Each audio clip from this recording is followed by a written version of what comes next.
This is such a special place of great significance to all Australians.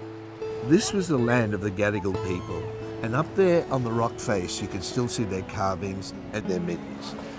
And right here in 1788 is where Captain Arthur Phillip first landed. It was the first contact that Europeans had with Sydney Harbour. In a way, it's our Plymouth Rock, 1788. This unique peninsula is now under threat by the very agency meant to protect it, the Office of Environment and Heritage. I really don't think it's a good idea that the National Parks and Wildlife hand over 6 buildings to a single developer.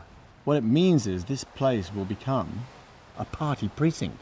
So I'm up here at Gap Bluff in the National Park, where there are birds in the angophoras and there are blue tongues under the banksias. And it's a gift, this place. The thought that it could be 7 days a week, weddings, parties, cars, you name it, just fills me with horror. You know, I was really surprised to learn that this whole area is going to be handed over to the developer. So it's essentially going to be for their wedding guests and their vehicles. True public access will no longer exist. This is prime Sydney real estate. It's priceless, really.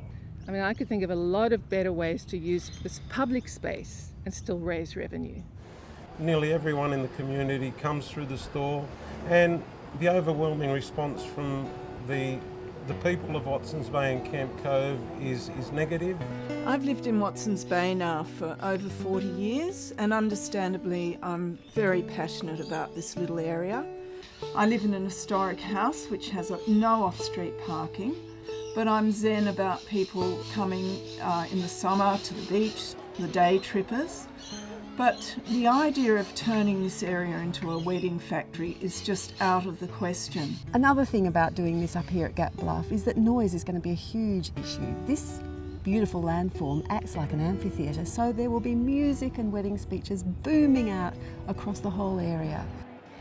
Residents and visitors within a 5-kilometre range are going to be impacted by this. Can you imagine what it would be like to have a 72-seat restaurant in that small cottage down at the far end of the beach? The impact of a restaurant of that size would absolutely ruin the tranquility and the beauty of this historic area. If I was standing here with the development as proposed, I wouldn't be able to be here, because this is an area which is as an extension for the outdoor dining spaces, which by anyone's judgment ought to be considered as a right-of-way for access to South Head National Park. It's a beautiful lawn with an overview of the beach and a perfect site for a small kiosk. I've met people from Penrith who come out every weekend from Penrith all the way, because this is one of the very last beaches in Sydney where they can get the peace and tranquility.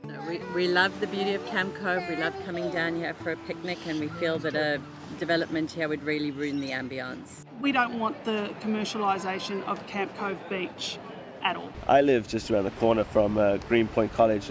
My biggest concern is, it's such a beautiful house as it is, but I don't want that to become a party house. It doesn't fit the area. It's nestled so nicely in the bushes there, and it's just such a beautiful piece on its own. I'm a builder, so I'm all for development, but there's some pieces that should be left alone. Watsons Bay already has 7 function centres. There are so many restaurants and places to dine. We don't need another one.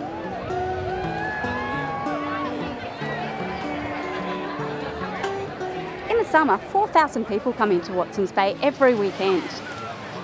If these function centres go ahead, that'll increase it by 30%. And we just don't have the capacity. It's not going to be able to cope with the noise, with the traffic and just the general congestion. On any sunny weekend, beachgoers are queued up fighting for parking spaces. Traffic is a real problem. As you can see, there's cars non-stop, and particularly down in Camp Cove, the streets are narrow, there's limited parking. There's one road in, there's one road out. This project, if it went ahead, would be a total disaster. I believe if it does go ahead, the impact will be severe. It'll affect people's lives, and I just don't think it is appropriate.